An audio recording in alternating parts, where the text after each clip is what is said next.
Welcome to an episode of Founder in the Chair. So some founders start with a business plan, others start with survival.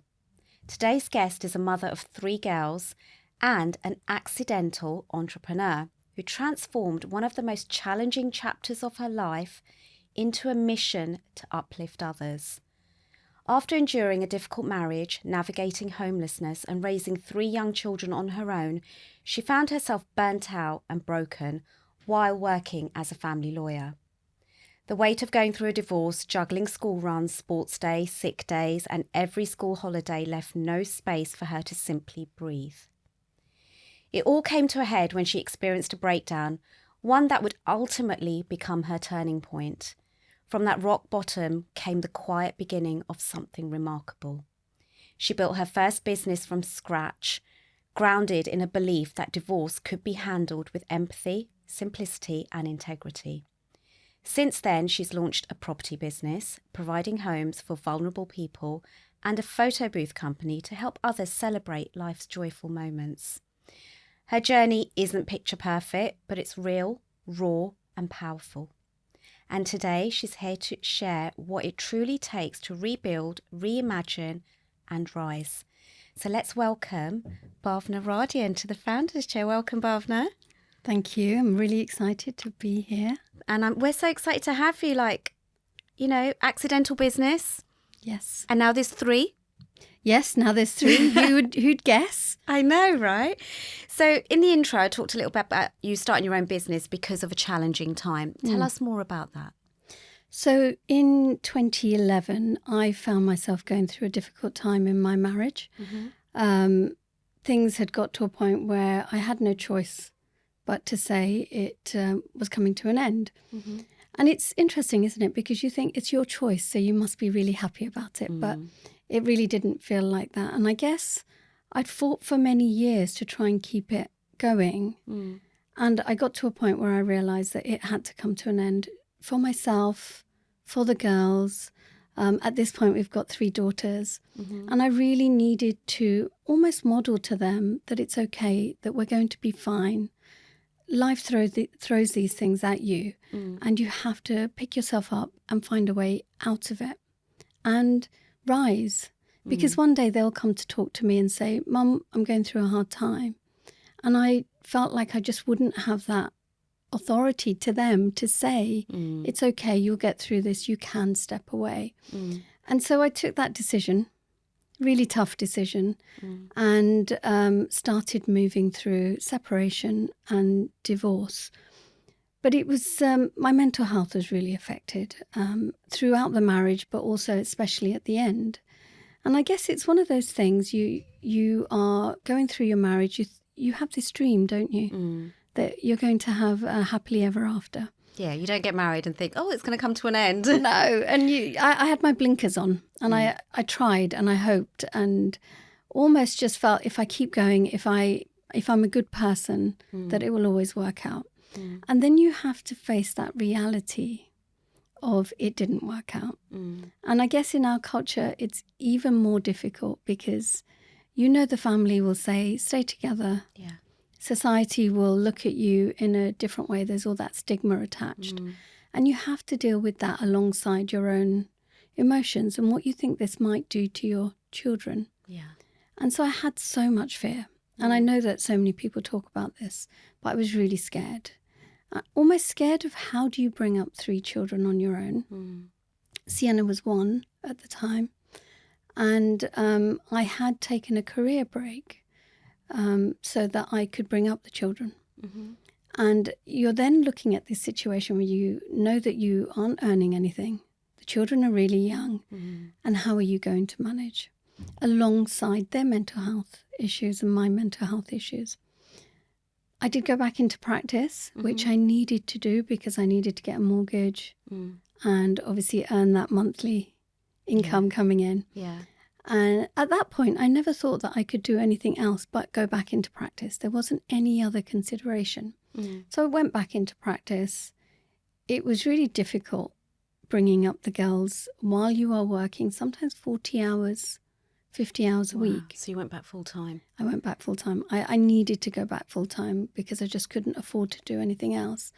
And with a young child, 18 months, it's really tough to try and manage it all. And the girls were at school, and I would drop them off to their different breakfast clubs, and then I would drive to work. And I got a job near my mum. So she had the baby. She'd look after her, and I'd go and do my day's work. But my day would start, I don't know, sometimes 5 a.m., 4:30 to try and get everybody out of the door, drop them all off, and then get to work. And then I would leave work at 2:30 and then go around and pick everybody up. But by the time you get home, it's 7 o'clock, and you get their dinner, get them to bed, and then I'd start work again because I obviously hadn't done a full day. So that was my day every day. And it just got so tough trying to manage. And I carried on going for about a year. And then one day I just couldn't do it anymore. And I guess the difficulty is when you're employed, your employer doesn't necessarily understand that you've got assembly. And when you're the only parent going to the assembly, you feel like it's really important. And they were priority to me. Sports day, someone's got a play, someone's got parents' evening. There's always something going on. Yeah, and then you had 3 children as well. And 3 of them. And then you've got 14 weeks holiday. And you think, how am I going to work? And my mum was really good. She looked after them. But it's still not the answer, is it? You still get, it's difficult to manage everything. And then you have the children getting sick. And you're calling in saying, somebody's sick, I'm so sorry. And these were the days before COVID. Okay. So you couldn't work from home easily. There wasn't the systems in place. So if I was off, then my clients all got cancelled. And my boss was starting to get a little bit upset at this point. Which they would. Yeah. And I understand that. It's not an easy situation. And you've got court hearings and deadlines. So it is difficult. So we got to a point where I think my stress levels were too high and I didn't cope. So I ended up giving up work, which was a really big blow to me because that's all I knew. Yeah. And then you're sitting at home, you're trying to get your mental health sorted, and you think, what can I do? There's got to be something I can do. Yeah. And I remember when I was going through my divorce and I kept thinking, this is what my clients go through. I didn't understand how tough this is. And I guess I thought, well, what could I do to help them? I really, I remember thinking that I'm so glad I've got legal knowledge because if I didn't, I'd be a mess. And I couldn't afford that average cost of divorce, which is about 18,000 per person in the UK. I didn't have that money. So what will I do? And luckily I didn't need to worry about it. But, all these people that do. So what I decided to do was set up something a little bit differently. And my first thing that I did was I set up a company offering amicable divorces to couples. Okay. And really guiding couples through from start to finish. Yeah. And kind of teaching them not only the legal process, but how to communicate, how to come out of this process with a better, not a friendship necessarily, but a situation where you can cooperate with each other. You learn to figure out communication. You learn to have some empathy and see the other person's point of view. And so it went really well and I got really busy, which was fantastic. And how quickly did that happen from when you started? Maybe a year. Wow, maybe that's really a year. Good. It was, it was full on. I loved it. Absolutely, loved what I was doing. And then I added more and more different services, fixed fee services so that people didn't have to worry. And I think when you've been through it and you set up a business, something that you understand, not just professionally, but personally, you bring something completely different to your clients. You do, because it's personal experience coming into it. Yeah. Okay, so you started that, and is that still running? Yes, that company still runs, and I absolutely love it. I have added so much more.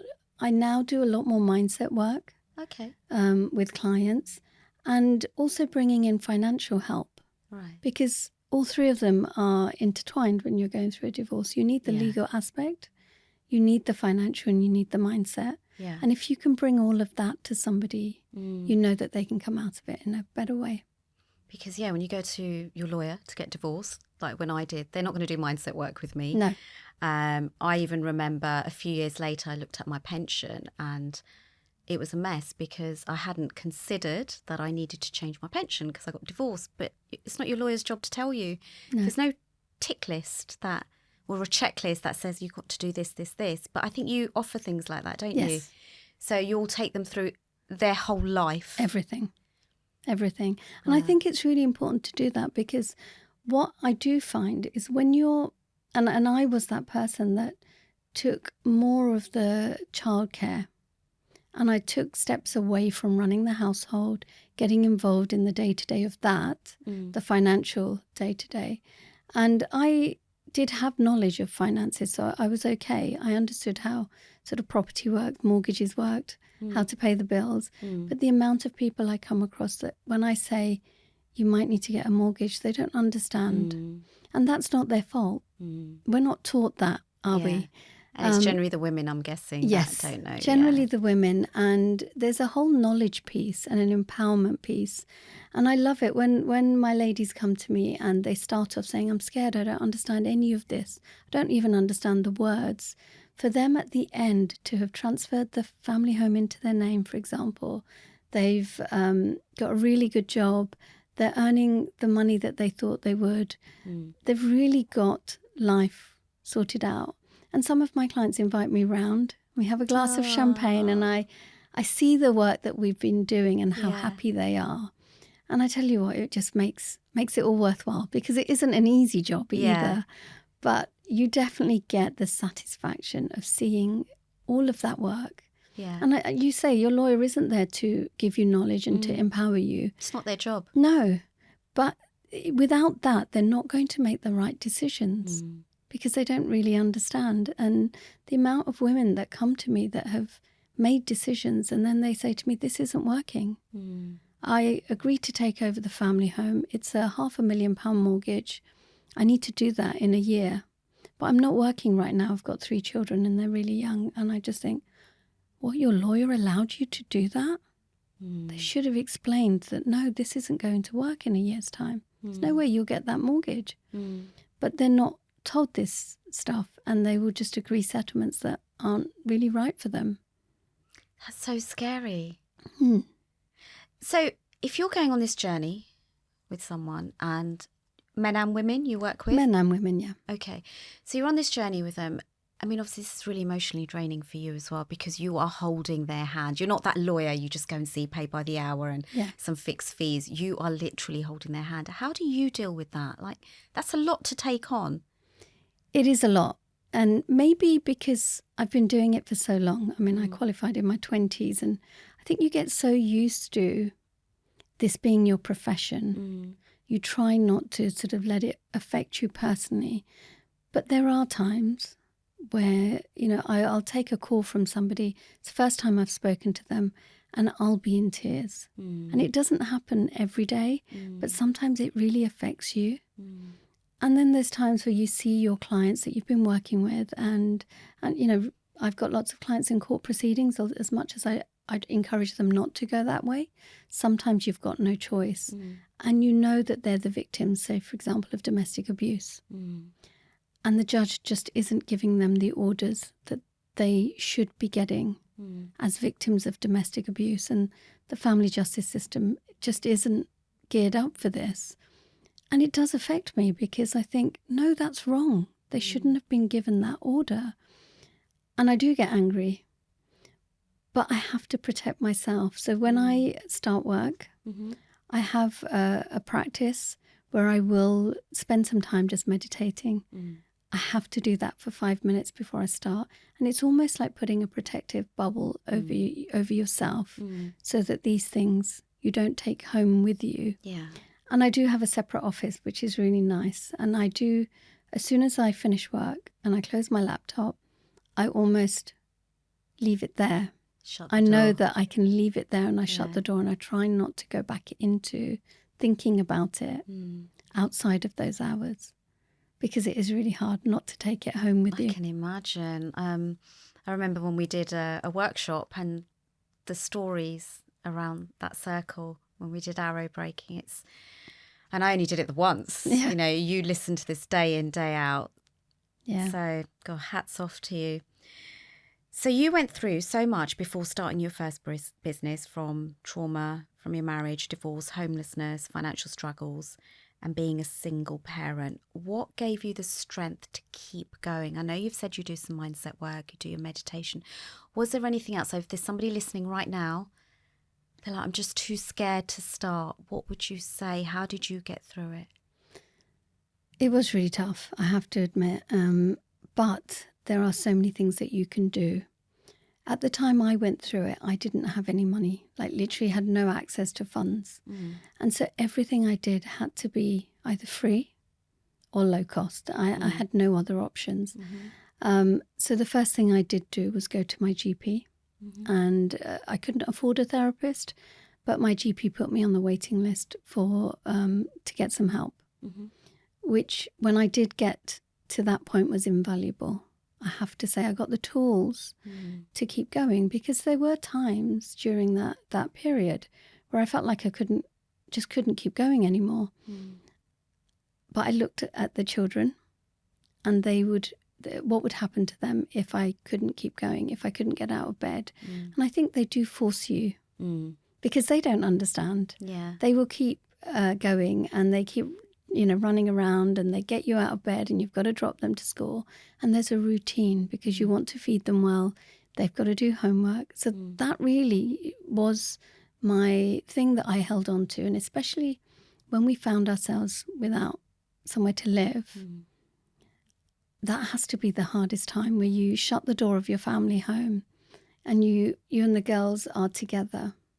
And I broke down at that point, and I'm generally, I do okay. I'm quite strong, but they held me up. And they said, Mummy, we're the A-team. We can do this. We're going to be all right. And they held me close. And I have to just keep going, because if they can do it, why can't I? But the other things that I really needed to do to keep myself going was I walked a lot. Okay. I started off walking because it doesn't cost anything. The movement really helps. And then I started running, which I absolutely loved. So drop the kids to school and be able to run was like nothing else, just that feeling of freedom. And then I started an exercise class, because why wouldn't you then do that? So I actually started up my own class with a friend who's a PT. Yeah. And initially it was the two of us working out, and slowly people started coming. And it was very odd how people get attracted to different situations. And most of the people there were either separated or going through a divorce. It's like they just feel the energy, don't they? They know just you're going to hold space for them. And then we ended up with this big group of friends. We spent all our time together. So on a Thursday night, the children went around. Yeah. I had something to do. They would come over. I'd go there. We just had a really good network. So having spaces like that you can be yourself and not be worried. And if you're sad, you're sad. And if you're happy, that's great as well. You can be whoever you want to be or however you're feeling. So having that support network. There's so many groups now that bring that sort of social element. And I have my own divorce group, and that's the one that you came to. And there's such a good sense of connection there. And the ladies say to me that they have made friends, which is fantastic. That's all I want from that, is for them to get connection and get help. So finding something that fits you in your local area where you can meet people. I was meditating, because again, that didn't cost anything. To meditate and have that habit as soon as you wake up was really important. And I was journaling. And that journal ended up being a log as well of what I was going through. It was a log of the different things that were happening.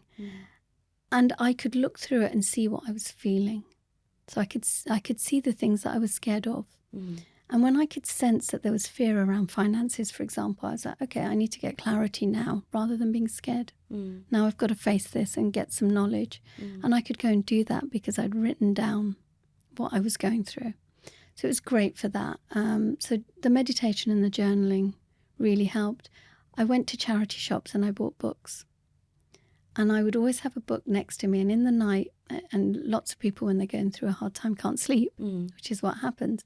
So in the night when I was feeling at my lowest, I would just open the page and hoped there were some words there that would keep me going. And I always found something in those pages of the books that were next to me. So lots of different things that I had to do to keep going. Yeah. So you mentioned finding groups. Yes. So with yours, are they just face-to-face, or do you do something online, so people who are far away from you, for example? So I have a face-to-face group, which I think is important in North London. But I also do weekly Zoom calls as well, and anyone can join. Right. And they are to bring connection, but also to bring knowledge. Because the thing that I realize is that people are so scared because they don't know. Yeah. And if I can do that little thing, 1 hour on a Wednesday every week, where I can just impart a little bit of knowledge, some steps on anything to do with this area, and people can ask me questions, they go away and they're able to do so much themselves. It's going to keep their costs really low. But I think that empowering people is the most important thing. And I've realized that now, that I have to have impact. If the work I do doesn't have impact, I can't do it. So, you know, those Wednesday calls are all about impact as well.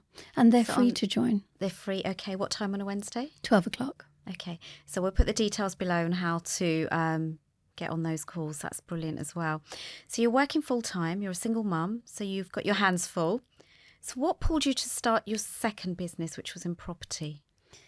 Yeah, I was quite happy doing what I was doing. And again, I fell into something different. This was during COVID. So the girls are being homeschooled, and it's absolutely manic at home with the three of them learning from home. The little one's still quite young and she needs me to be around. But at this point, I've got such a busy practice, and I've got a lot of couples that I'm working with. And now everything's gone online. I'm working all day, trying to manage homeschooling. Life is really busy. So what do? You end up thinking about, what else could I do with my life? Even though life's busy. Yeah, I'm this person. I can't help it. And I guess it's because I think COVID made us all think about different things. And for me, I've got one income. I live on my own with the girls. And I thought, what if I got sick? What do I have that doesn't actually need me to be present every day in case there was something that happened and I couldn't actually physically get to a desk? And it just made me think that I need something else. It's too risky for me to have one source of income. So I started thinking, what could I do? And I'd always been interested in property, and I'd had buy-to-lets before my divorce, which, you know, we sold up and had to sort of realize the assets. And I've always been really interested, and I always felt like that's something that I'd wanted to do. And so I started thinking, could I do this? Could I learn? And so I did. I started a period of learning at that point. Set up my business. Didn't quite know what my strategy was to start with.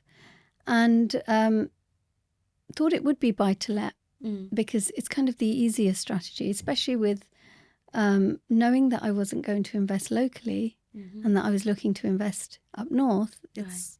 It's the easier thing to do. And that's what I was planning until I decided to do my first one as a house of multiple occupation, a HMO, which was pretty tricky. And I learned a lot as we were sort of developing the project. So that was my first one in 2022, which was really interesting, really big learning curve. But my thing is, as soon as I've done one and as soon as I've started one, I'm like, maybe I could do a second. And I did buy a second very quickly and start the development on that. So it just started literally rolling from there. And you know, I was developing really with a view to getting that passive income, and really for professional tenants in Derby. And that was my first sort of thinking. It's for professional tenants in Derby. I'll make them really nice, make sure the properties are like home, to not only attract that type of person, but to also really, you know, give them something that was quality. And so that's how I started. But then just like anything, starts feeling a little bit like, okay, yeah, the income's coming in. But what about impact? Like, what am I going to do to... Feels a bit empty. Profit on its own feels a bit empty. And so I started looking at what could I do with these properties that I'm developing that actually makes me feel good and has a social impact. Okay. So I started looking at providing homes for vulnerable people. Okay. And the first property that I gave to a charity was to house homeless people. And it was really interesting because it wasn't just to house them, but the charity supports them to look for jobs, to get their children into school. It's people that have found themselves on hard times. And it was really strange, and I didn't notice it at the time, but now looking back, I realised that that was me. Yeah, you were helping I was yourself. housing people like me with children who needed help and needed support, not just a house. I was lucky I was able to sort of get support. I understand, and I'm a professional, I could get back into work. It was really hard being homeless, and I didn't realise what that was going to feel like, and I never expected that for my life. And if I could get into that situation, there's so many people that do. And the charity provides this wonderful support. They help them get benefits, get into work, children are at school, mental health support, and really moving them into permanent housing, which is absolutely beautiful. And they provide it, with love and not judgment. And I absolutely love their ethos, so I started working with them. And it really filled me with joy to be able to do that. Was that in Derby as well? Yeah. Okay. Yeah. And so that continued, and I have got property now that are given to mental health companies, and they support with different mental health conditions. And again, didn't notice that maybe I was attracted to that because of what I'd been through and the difference that it can make when somebody really is there for you at that point. You can turn your life around, but you need that support sometimes. Most of the time you carry on with life, but sometimes you just need that little bit of help.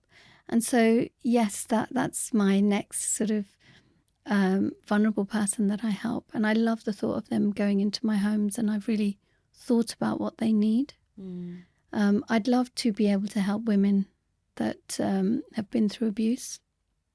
That would be my next kind of project. So I'm putting that out there, that's going to be the next home. So if there's someone listening and they can help you with that, collaborate. I would love that. That would like completely bring me joy, and I would be there to support them as well from a legal point of view. That's so beautiful that you've learned from all your experiences, and a lot of it sounds like you just did it subconsciously and then realised, oh my God, I was doing that because I was once that person. Yeah. Wow, Bhavna, that's some story. So what would you say to someone who is going through a challenging time in their life, just like you were? How can they lift themselves out of the situation they found themselves in? I know you've already given a little bit of context, but is there anything else, a tip or a quick thing? I know meditation's one of them. Is there anything else you would say? I would definitely say work on your mental health first and your mindset. Because often we have this voice, don't we, that says we can't do it. That thing inside us that makes us feel negative.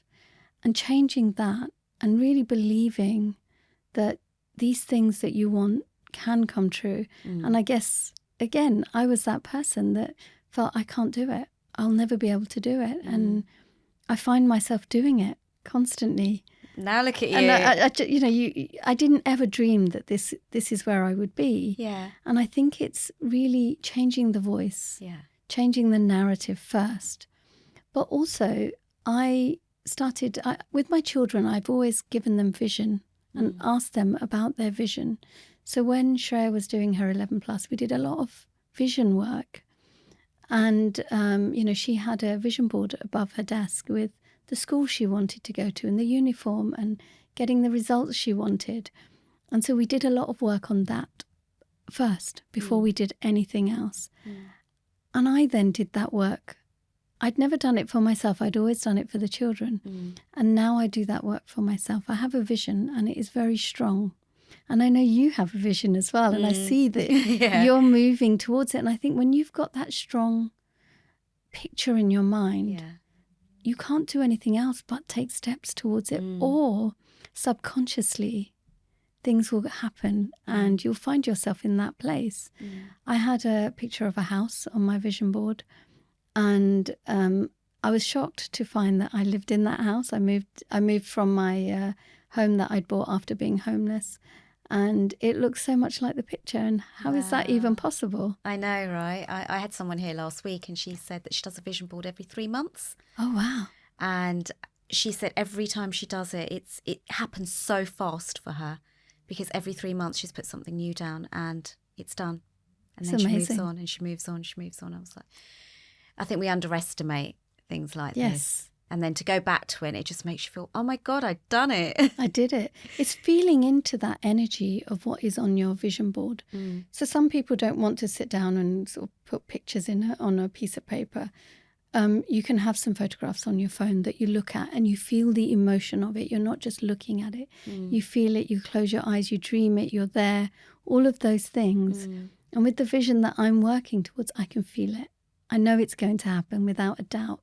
And it just so happens that I take steps towards it. But there is that point of you can sit and dream it, but sometimes opportunities come up and you have to be brave and take that action. Take that first step. And it's overwhelming sometimes, but that one small step that you will take will open up so much more. And I mean, whether you're going through a divorce, whether you're trying to pick yourself up and move through life, through any challenging time, taking those steps are so important. Even though sometimes you think, what's the point? That one step is not going to make a difference. But the one step will lead to many steps that will make that massive difference. So it's that vision and the action. I always say to clients working with me is, as soon as we start, anchor into your vision of what life will look like on the other side. Really dream about what it will look like. And when things get tough, anchor back into it. And whether it's developing a property and really starting off and you see this property in a complete mess, you take it back to brick and then you develop it into this beautiful home. And I've got 2 projects at the moment, and we're just about to get, they've just finished, and we're just about to get the place staged. And I can see it, I can feel it.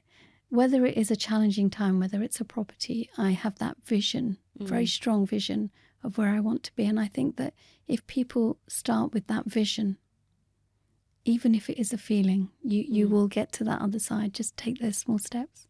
I can just see it in your eyes are lighting up at the moment. You look so excited and so happy for you. So before we go, if you don't mind looking into that camera, just tell us what you're doing at the moment, how to get in touch with you. If people do want that safe space to get some advice, how do they do it? Brilliant. Well, come and follow me on Instagram. It's bhavna.radia. I do so much there. You'll be able to see the things that I'm up to, the things that I'm offering at that time. But my website is www.divorceright.co.uk. There's different spaces for you if you're going through a divorce. You can work with me in so many different ways. So just come and reach out, and I'm sure we'll find something.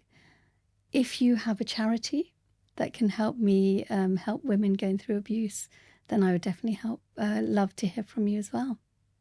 Thank you. We've put it out there now. Yes, someone's going to get in touch. It has to happen. Thank you. Thank you so much. It was lovely to speak to you.